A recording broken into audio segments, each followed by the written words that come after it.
Subscribe करिए हमारे channel target UP TET CTET को और बेल आइकन को दबाइए। हेलो फ्रेंड्स, मैं रेनू स्वागत करती हूँ आप सभी भावी अध्यापक एवं अध्यापिकाओं का आपके अपने channel target UP TET CTET में। दोस्तों, आज की इस क्लास में हम पढ़ने वाले हैं आपके डिलेट फोर्थ सेमेस्टर के सोशल साइंस विषय के 2022 के पेपर का सोल्यूशन। तो चलिए स्टार्ट करते हैं सबसे पहले बहुविकल्पीय प्रश्नों से। और मैंने दोस्तों पिछले ईयर्स के बहुत सारे प्रश्न पत्रों को सॉल्व करवाया है सोशल साइंस के, तो आप जा करके उनको भी देख सकते हैं। ठीक है, डिस्क्रिप्शन बॉक्स और कमेंट बॉक्स में मैंने लिंक दे दी है। क्वेश्चन नंबर 1 से स्टार्ट करते हैं। प्रार्थना समाज के संस्थापक कौन थे? महात्मा ज्योतिबा फूले, रामकृष्ण परमहंस, आत्माराम पांडुरंग या कबीरदास। तो दोस्तों राइट आंसर है option number C, Atmaram Pandurang. Atmaram Pandurang ने प्रार्थना समाज की स्थापना की थी। और अगर आर्य समाज की स्थापना की बात करें हम, तो आर्य समाज की स्थापना की थी स्वामी दयानंद सरस्वती जी ने। अगर ब्रह्म समाज की स्थापना की बात करें तो ब्रह्म समाज की स्थापना की थी राजा राम मोहन राय ने। ये सब प्रश्न बार बार एग्जाम में पूछता है दोस्तों, इसीलिए मैंने यहाँ पर आपको बताया। क्वेश्चन नंबर 2 है, साइमन कमीशन ने अपनी रिपोर्ट कब प्रस्तुत की थी? 1922 में, 1930 में, 1928 में या 1924 में? तो दोस्तों साइमन कमीशन ने अपनी जो रिपोर्ट है वो 1930 में प्रस्तुत की थी। ऑप्शन बी यहाँ पर राइट आंसर हो जाएगा। और साइमन कमीशन भारत कब आया अगर एग्जाम में पूछता है तो 3 फरवरी 1928 में साइमन कमीशन भारत आया था।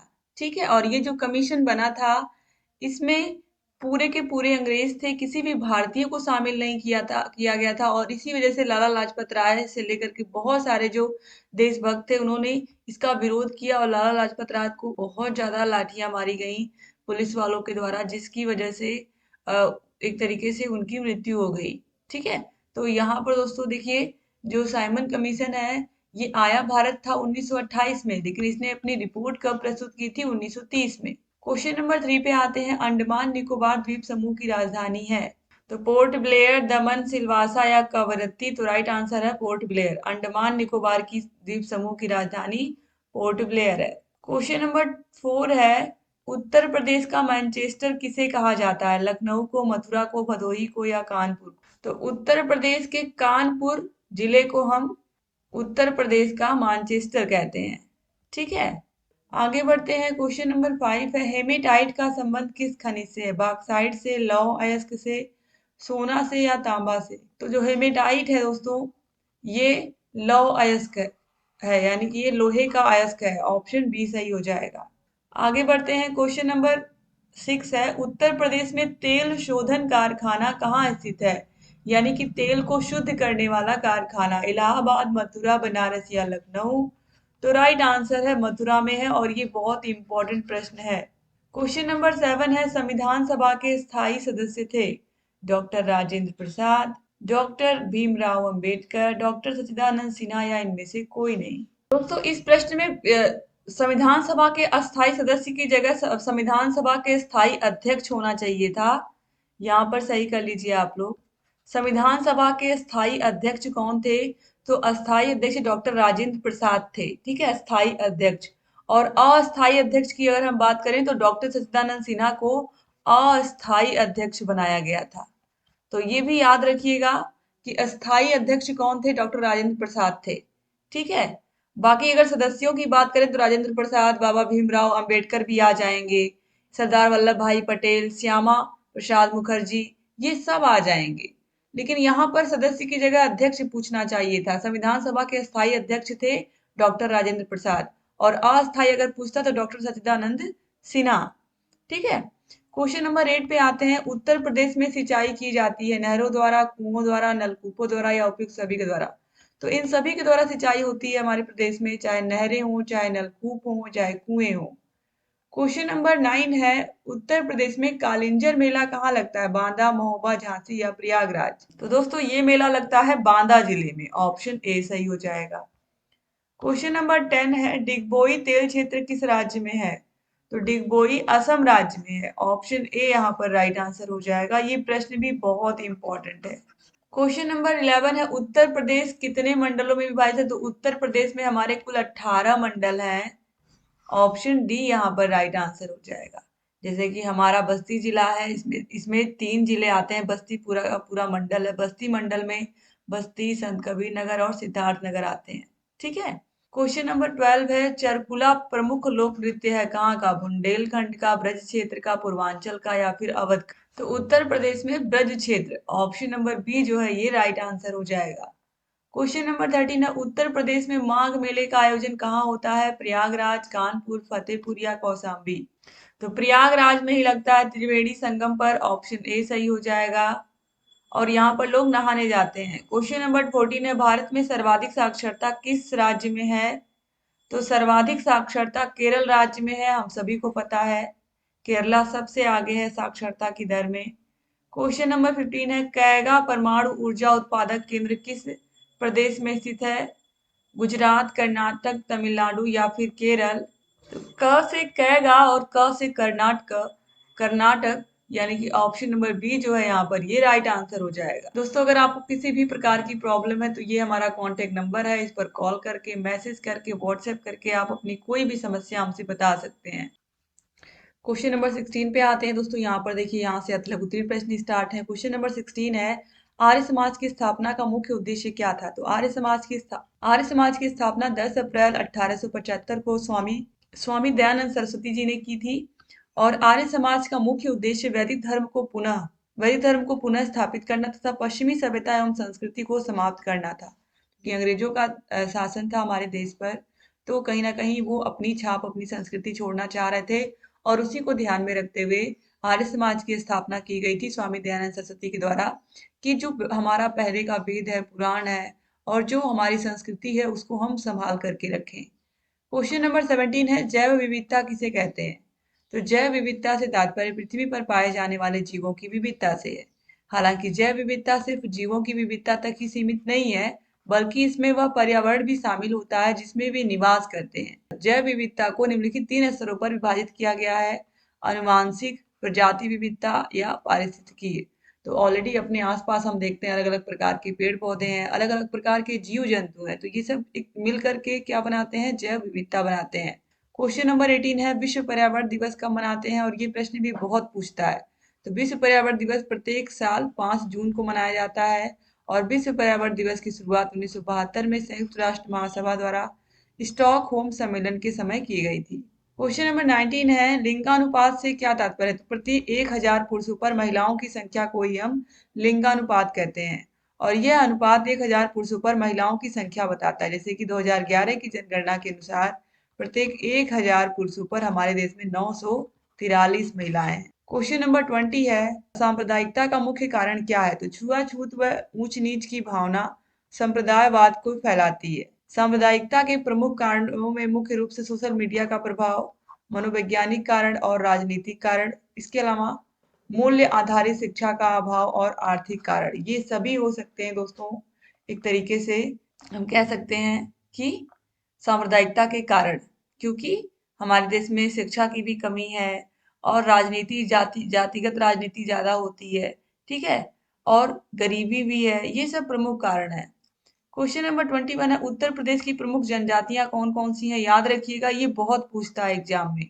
तो उत्तर प्रदेश की प्रमुख जनजातियों में थारू, बुक्शा, मोगीर, शोरका, राजी, जौनसारी, सहरिया, खरवार, वाल्मीकि और भूटिया हैं। क्वेश्चन नंबर 22 पे आते हैं, चौरी चौरा कांड कहाँ हुआ था? तो चौरी चौरा कांड दोस्तों हुआ था उत्तर प्रदेश के गोरखपुर में हुआ था। और 5 फरवरी 1922 को भारतीयों ने ब्रिटिश सरकार की एक पुलिस चौकी को आग लगा दी थी, जिससे उसमें छिपे हुए 22 पुलिसकर्मी जिंदा जल करके मर गए थे।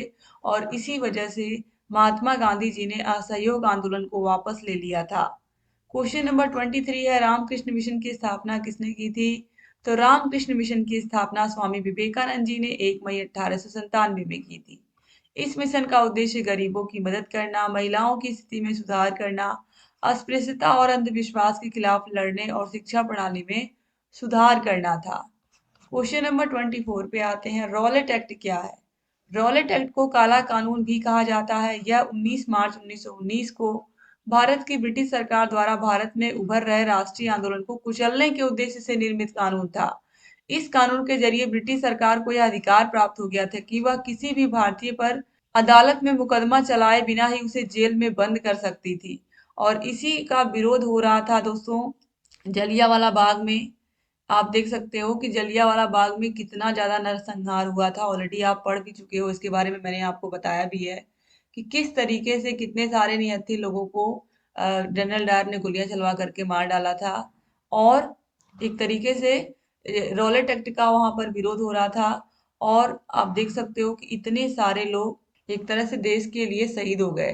क्वेश्चन नंबर 25 पे आते हैं। जेट वायुधारा किसे कहते हैं? जेट वायुधारा ऊपरी वायुमंडल में विशेषकर समताप में तेज गति से प्रवाहित होने वाली हवाएं हैं।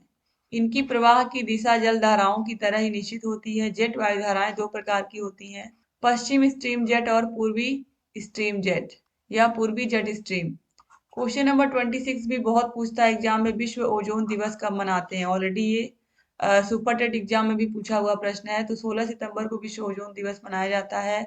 इसका उद्देश्य लोगों को ओजोन संरक्षण के लिए जागरूक करना है। 16 सितंबर 1995 को पहली बार विश्व ओजोन दिवस मनाया गया था।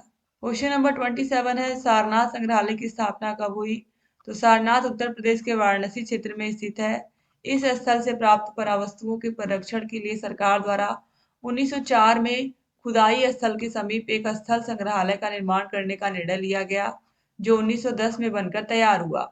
आगे बढ़ते हैं। क्वेश्चन नंबर 28 है। जायद की फसलों में क्या क्या बोया जाता है? तो जायद की फसलों में तरबूज, खरबूजा, ककड़ी, साग सब्जी, हरा चारा, हरी खाद। ठीक है, तो यहाँ पर देखिए तरबूज खरबूजा जो हम इस समय खाते हैं या मार्च से लेकर के ये अप्रैल मई तक ये फसलें हमें मिलती हैं खाने को, तो ये जायद की फसलें कहलाती हैं, याद रखिएगा। क्वेश्चन नंबर 29 है। भारत के अंतर्गत कौन कौन से द्वीप समूह आते हैं? तो बंगाल की खाड़ी में अंडमान एवं निकोबार द्वीप समूह और अरब सागर में लक्षद्वीप समूह। क्वेश्चन नंबर 30 है। आतंकवाद क्या है? तो आतंकवाद लोगों को अपने वश में करने अथवा किसी लक्ष्य या उद्देश्य को प्राप्त करने के लिए हिंसा और डराने धमकाने का प्रयोग करना ही आतंकवाद है। इसके बाद लघु उत्तरीय प्रश्न आते हैं। लघु उत्तरीय प्रश्नों में क्वेश्चन नंबर 31 है। 1857 के विद्रोह के मूलभूत एवं तात्कालिक कारण क्या थे? दोस्तों, अगर आप अपनी अच्छे से तैयारी कर रहे हैं तो 1857 की जो क्रांति है उसके कारण क्या थे, उसकी असफलता के कारण क्या थे, ये जरूर याद रखिएगा। और कौन कहाँ से विद्रोह में शामिल हुआ था, एग्जाम में बहुत पूछता है। और जितने भी लघु उत्तरीय प्रश्नों को मैंने पढ़ाया उसमें सबसे पहला प्रश्न 1857 की क्रांति में ही पूछा गया है। 1857 की क्रांति से ही पूछा गया है, तो आप लोग जरूर याद रखिएगा। क्वेश्चन नंबर 31 है। यहाँ पर 1857 के विद्रोह के मूलभूत या तात्कालिक कारण क्या थे, क्यों आंदोलन शुरू किया गया था? तो 1857 ईस्वी के विद्रोह के मूलभूत एवं तात्कालिक कारण जो मुख्य रूप से थे वो कारतूस थे। उस समय एनफील्ड राइफल का प्रचलन था और बंदूक में लोड करने से पहले कारतूसों को दांत से काटना पड़ता था। कारतूस को चिकना करने के लिए गाय व सुअर की चर्बी लगी हुई थी, जो हिंदुओं और मुसलमानों की भावनाओं के खिलाफ था। इस प्रकार एनफील्ड राइफल के प्रति अनिच्छा विकसित हुई और यह ब्रिटिशों के खिलाफ सैनिकों की भागीदारी के लिए महत्वपूर्ण प्रेरणा थी, जो 1857 के विद्रोह का तात्कालिक कारण बनी थी। क्योंकि आप सभी को पता है मंगल पांडे ने विरोध किया, मंगल पांडे ने एक अंग्रेज अधिकारी की गोली मार करके हत्या कर दी और उसके बाद से ही 1857 की जो क्रांति है वो स्टार्ट हो गई थी। और 1857 की क्रांति की जो मेन तिथि रखी गई थी वो 31 मई रखी गई थी, 31 मई 1857। लेकिन जो विद्रोह है वो मार्च में ही स्टार्ट हो गया, मार्च में ही स्टार्ट हो गया।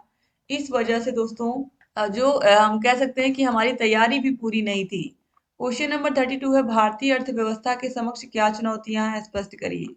तो भारतीय अर्थव्यवस्था के समक्ष चुनौतियों में निर्धनता, ग्रामीण भारत का विकास तथा आधारित संरचना का निर्माण प्रमुख है। भारत 125 करोड़ लोगों की शक्ति से संपन्न राष्ट्र है तथा मानव पूंजी भारत की एक बड़ी संपत्ति है, जहां शिक्षा तथा स्वास्थ्य में निवेश आवश्यक है। तो भारतीय अर्थव्यवस्था के समक्ष चुनौतियों में पहला है जनसंख्या घनत्व बहुत ज्यादा है, गरीबी है हमारे देश में, बेरोजगारी तो सबसे चरम पर है, इसके बारे में आपको बताने की जरूरत नहीं है। भ्रष्टाचार भी भरा हुआ है और गुणवत्ताहीन शिक्षा है। सबका जड़ यही है, गुणवत्ताहीन शिक्षा। अगर गुणवत्तापूर्ण शिक्षा मिलती तो आज हमारा देश बहुत आगे होता। शिक्षा पर किसी का कोई ध्यान नहीं है, प्राइवेट स्कूल लूटने पर लगे हुए हैं, सरकारी स्कूलों को बंद किया जा रहा है, टीचर्स की भर्ती नहीं की जा रही है। तो जो स्थिति है वो आप लोग देख ही रहे हो, पिछले 6 साल से कोई वैकेंसी नहीं आई है और 12 से 13 हजार टीचर हर साल रिटायर हो रहे हैं। आगे बढ़ते हैं दोस्तों, इस मुद्दे पर मैं कभी फिर आप लोगों से बात करूंगी। अभी आप लोग पेपर सॉल्व कर लीजिए। क्वेश्चन नंबर 33 है, भारत की स्थिति, विस्तार एवं महत्व को समझाइए। भारत का देशांतरी विस्तार 68 डिग्री 7 मिनट पूर्वी देशांतर से 97 डिग्री 25 मिनट पूर्वी देशांतर के मध्य है। कर्क रेखा 23 डिग्री 30 मिनट उत्तरी अक्षांश भारत को उत्तर दक्षिण दो भागों में बांटती है। भारत के अक्षांशीय और देशांतरी विस्तार का लगभग 30 अंश है। भारत का पूर्व पश्चिम विस्तार 2933 किलोमीटर तथा उत्तर दक्षिण विस्तार 3214 किलोमीटर है। भारत में भौगोलिक तत्वों के वितरण तथा इसका प्राकृतिक स्वरूप जो लगभग हर दृष्टि से काफी विविधतापूर्ण है। दक्षिण एशिया के 3 प्रायद्वीपों से मध्यवर्ती प्रायद्वीप पर स्थित यह देश 32,87,263 वर्ग किलोमीटर के क्षेत्र के साथ विश्व का 7वां सबसे बड़ा देश है। हमारा देश विश्व का सबसे बड़ा 7वां देश है, यानी कि 7वें नंबर पर हमारा देश आता है। क्वेश्चन नंबर 34 है, उत्तर प्रदेश की खनिज संपदा पर लेख लिखिए। तो भारत में होने वाले कुल खनिज उत्पादन में उत्तर प्रदेश का योगदान लगभग 3% है। खनिज सामान्यतः अयस्कों में पाए जाते हैं। खनिज संसाधन की दृष्टि से उत्तर प्रदेश में खनिज संपन्न क्षेत्रों में हिमालय श्रेणी के कुछ निचले भाग, विंध्य क्रम की सैलें और बुंदेलखंड क्षेत्र हैं। यहाँ पाए जाने वाले खनिजों में कोयला, सोना, चूना पत्थर, जिप्सम, बॉक्साइट, डोलोमाइट, तांबा, संगमरमर और यूरेनियम प्रमुख है। क्वेश्चन नंबर 35 है, जलवायु और मौसम में अंतर बताइए। तो सबसे पहले मौसम और जलवायु में अंतर देखते हैं। देखिए, मौसम किसी निश्चित स्थान पर दिए हुए समय की वायुमंडलीय स्थिति को कहते हैं, जबकि जलवायु किसी स्थान के एक लंबे समय अंतराल की मौसमी घटनाओं को का क्रम है। मौसम समय और स्थान के हिसाब से परिवर्तित होता रहता है, जबकि जलवायु एक लंबे समय अंतराल पर के बाद परिवर्तित होती है। किसी स्थान विशेष की तात्कालिक घटनाएं ताप, दाब, वायु, वर्षा आदि मौसम कहलाते हैं, जबकि इन्हीं घटनाओं का क्रमिक रूप से कई वर्षों या लंबे समय तक परिवर्तन को जलवायु कहते हैं। मौसम तात्कालिक प्रक्रम होता है, जबकि जलवायु दीर्घकालिक प्रक्रम होता है। क्वेश्चन नंबर 36 है, सांस्कृतिक विरासत से आपका क्या आशय है? इसके संरक्षण के लिए अपने सुझाव दीजिए। किसी भी देश, प्रदेश या क्षेत्र की कला, संस्कृति, शिक्षा, पुरातत्व विज्ञान, इतिहास, वस्त्र, वाद्य यंत्र तथा औषधि या अन्य विशिष्ट साहित्यिक विषयों से संबंधित सामग्री को ही सांस्कृतिक विरासत कहते हैं। इन्हें आमतौर पर चल और अचल विरासत के समूहों में बांटा जाता है। अचल विरासतों में इमारतें, ऐतिहासिक स्थल, स्मारक शामिल हैं, जबकि चल विरासतों में पुस्तकें हैं, दस्तावेज हैं, कलाकृतियां हैं, संगीत है, ठीक है, अन्य कलाकृतियां शामिल हैं, जिन्हें भविष्य के लिए संरक्षण योग्य माना जाता है। अभी तक यानी कि मार्च 2024 तक भारत में 42 यूनेस्को विश्व धरोहर स्थल के रूप में नामित है। यहाँ पर आप देखिए, जो एक तरीके से अब इनका महत्व क्या है, तो देखिए, संस्कृति के गैर आर्थिक लाभों में इतिहास का संरक्षण, ज्ञान का सृजन और रचनात्मकता का पोषण शामिल है। संस्कृति के आर्थिक महत्व के तहत सांस्कृतिक स्थलों, सेवाओं और कला रूपों की व्यापकता से पर्यटन को बढ़ावा मिलता है, निवेश आकर्षित होता है तथा आजीविका कायम रहती है। इनके संरक्षण में बिंदुवार सुझाव: संस्थागत स्तर पर विरासत संरक्षण को एक करियर के रूप में मुख्यधारा में लाना, संरचनात्मक सुरक्षा पर ध्यान देना, घरेलू पर्यटकों के बीच नागरिक भावना को जागृत करना, पर्यावरण प्रदूषण पर नियंत्रण करना, सार्वजनिक अधिकारियों को उचित ध्यानाकर्षण की जरूरत, उत्खनन और अन्वेषण की आधुनिक प्रणालियों का प्रयोग। क्वेश्चन नंबर 37 है, विविधता में एकता से क्या अभिप्राय है? विस्तार पूर्वक वर्णन कीजिए। तो विविधता में एकता का अर्थ है विभिन्न असमानताओं के बावजूद भी अखंडता का अस्तित्व। हमारा देश एक विशाल देश है, जहाँ विभिन्न प्रांतों में विभिन्न संस्कृति है। अलग अलग प्रदेशों के लोग अलग अलग धर्म, रीति रिवाज का पालन करते हैं। रहन सहन, खान पान, नृत्य, संगीत, कला, भाषा, बोली आदि में भी बहुत अंतर है, लेकिन इसके बावजूद सभी एक साथ मिलकर के सौहार्द पूर्वक रहते हैं। नोबेल पुरस्कार विजेता डॉक्टर अमर्त्य सेन के अनुसार भारतीय संस्कृति परंपराओं एवं विविधता का सर्वोत्तम उदाहरण है। शिक्षा के क्षेत्र में भी हमारे देश में विविधता में एकता पाई गई। समावेशी शिक्षा के अंतर्गत शारीरिक रूप से बाधित बालक तथा सामान्य बालक साथ साथ सामान्य कक्षा में शिक्षा ग्रहण करते हैं। तो ये सब विविधता में एकता का ही अभिप्राय है। आगे बढ़ते हैं क्वेश्चन नंबर 38 पर, जलवायु को प्रभावित करने वाले तत्वों का उल्लेख करिए। तो देखिए दोस्तों, स्थिति और अक्षांशीय विस्तार, समुद्र से दूरी, समुद्री धाराएं, पर्वतमालाओं की स्थिति, भूमि की ढाल, मिट्टी की प्रकृति, ये सभी जलवायु को प्रभावित करने वाले कारक हैं। पहला है अक्षांश व भूमध्य रेखा से दूरी। तो भूमध्य रेखा के पास के स्थान तुलना में अधिक गर्म होते हैं। जो भूमध्य रेखा के सबसे पास के स्थान होते हैं क्योंकि यहाँ पर सूर्य की जो किरणें हैं वो बिल्कुल सीधी पड़ती हैं और इसके आसपास के जो स्थान होते हैं वहां पर बहुत गर्मी होती है। शीतोष्ण और उस ध्रुवीय क्षेत्रों में सूर्य की किरणें तिरछी किरणों की तुलना में अधिक संकेंद्रित होती हैं। यही कारण है कि उच्च अक्षांशों की अपेक्षा निम्न अक्षांशों में तापमान अधिक होता है। समुद्र तल से ऊंचाई, मैदानी इलाकों की तुलना में पहाड़ अधिक ठंडे होते हैं। इस प्रकार ऊंचाई बढ़ने के साथ तापमान निरंतर घटता जाता है। मिट्टी की प्रकृति और वनस्पति आवरण, वनस्पति रहित मिट्टी में विकिरण तेजी से होता है, इसलिए रेगिस्तान में दिन के दौरान गर्मी और रात में ठंडी होती है। वन विहीन क्षेत्रों की तुलना में वनों से ठंडे क्षेत्रों में ताप परस्पर कम होता है। फिर है पर्वत श्रृंखलाओं की स्थिति। पर्वत श्रृंखलाएं हवाओं के रास्ते में एक प्राकृतिक अवरोध के रूप में काम करती हैं। हिमालय वाष्प युक्त मानसूनी हवाओं को तिब्बत जाने से रुकावट पैदा करते हैं और ठंडी हवाओं को भारत में प्रवेश करने से रोकते हैं, जिसके परिणाम स्वरूप भारत के उत्तरी मैदानों में भारी वर्षा होती है। फिर है मेघाच्छादन। मेघ विहीन मरुस्थलीय क्षेत्रों में दिन के समय वायु के अत्यधिक गर्म होने के कारण छाया में भी उच्च तापमान पाया जाता है और रात में यह गर्मी सतह से जल्दी खत्म हो जाती है, क्योंकि रेत है। रेत जितना अधिक तेज हीट होगा उतना ही तेजी से वो ठंडा भी होता है और पूरे रेगिस्तान में रेत ही है। इसके बाद क्वेश्चन नंबर 39 है, आयात निर्यात से आप क्या समझते हैं? उत्तर प्रदेश से निर्यात की जाने वाली प्रमुख वस्तुओं के नाम लिखिए। तो दोस्तों, आयात निर्यात सिंपल सी बात है। आयात मतलब हमारे पास जिस चीज की कमी है उसको हम दूसरे प्रदेश से, दूसरे देश से मंगाएं, और जो हमारे पास अधिक है, जैसे हमारे उत्तर प्रदेश में सबसे ज्यादा आलू का उत्पादन होता है पूरे प्रदेश में, तो हम आलू को क्या करते हैं, निर्यात कर देते हैं, क्योंकि हमारे पास खाने को जब पर्याप्त हो गया तो जो बच रहा है उसको हम निर्यात कर दे रहे हैं। तो इस तरीके से यहाँ पर वही चीज है। आयात निर्यात से तात्पर्य जब कोई दो या दो से अधिक व्यक्ति, संस्था, राज्य या देश अपनी आवश्यकताओं की पूर्ति तथा आवश्यकता से अधिक वस्तुओं तथा सेवाओं का आपस में आदान प्रदान करते हैं तो इसे ही आयात निर्यात कहते हैं। सामान्यतः किसी वस्तु का खरीदना आयात तथा किसी आवश्यकता से अधिक वस्तु को बेचना निर्यात कहलाता है। तो उत्तर प्रदेश के परिप्रेक्ष्य में कोयला, प्याज, दलहन, तिलहन को आयात करना पड़ता है, जबकि उत्तर प्रदेश मुख्य रूप से चावल, गेहूं, चीनी, कांच का सामान, चर्म निर्मित वस्तुएं, चीनी मिट्टी के बर्तन आदि को निर्यात करता है। ठीक है, याद रखिएगा, वस्त्र उद्योग, चीनी उद्योग तथा कांच उद्योग उत्तर प्रदेश के प्रमुख उद्योगों में आते हैं। जैसे बनारस है, बनारस की साड़ियां फेमस है, और चीनी तो हमारे उत्तर प्रदेश में होता ही है। और कांच का उद्योग फिरोजाबाद प्रसिद्ध है, विश्व प्रसिद्ध है चूड़ियों के लिए। क्वेश्चन नंबर 40 है, लास्ट क्वेश्चन है, भारतीय राष्ट्रीय आंदोलन में नेहरू जी के योगदान का वर्णन करिए। तो नेहरू जी ने 1920 में उत्तर प्रदेश के प्रतापगढ़ जिले में पहले किसान मार्च का आंदोलन किया। 1920-22 में असहयोग आंदोलन के कारण 2 बार जेल भी उन्हें जाना पड़ा। नेहरू जी 1923 में अखिल भारतीय कांग्रेस कमेटी के महासचिव बनाए गए। 1929 में पंडित नेहरू भारतीय राष्ट्रीय सम्मेलन के लाहौर सत्र के अध्यक्ष चुने गए, जिसका उद्देश्य पूर्ण स्वतंत्रता प्राप्त करना था।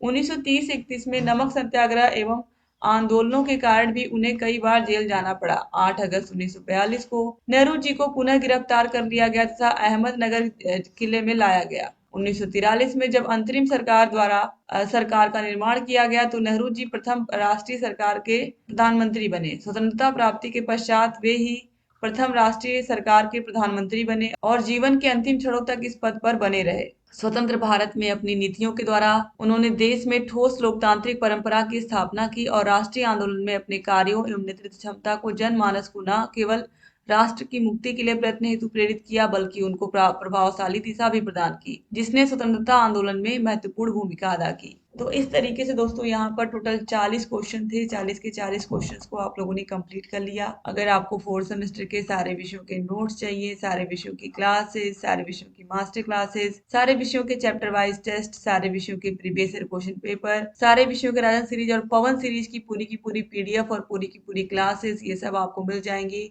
हमारे ऐप में। ऐप का नाम है अस्तित्व एकेडमी और ऐप के लिंक डिस्क्रिप्शन बॉक्स और कमेंट बॉक्स में मिल जाएगी। जहाँ कहीं कोई भी डाउट है आप हमसे पूछते रहिए और लगातार क्लासेस को देखते रहिए और हमसे प्रश्नों को पूछते रहिए। जहाँ भी कोई भी समस्या हो, चाहे कमेंट बॉक्स में या इस कॉन्टेक्ट नंबर पर कॉल करके आप सारी जानकारी हमसे ले सकते हैं। दोस्तों, अगर अभी तक आपने हमारे channel target UP TET CTET को सब्सक्राइब नहीं किया है तो प्लीज़ सब्सक्राइब कर दीजिए और जहाँ कोई भी डाउट है हमसे पूछते रहिए। जय हिंद।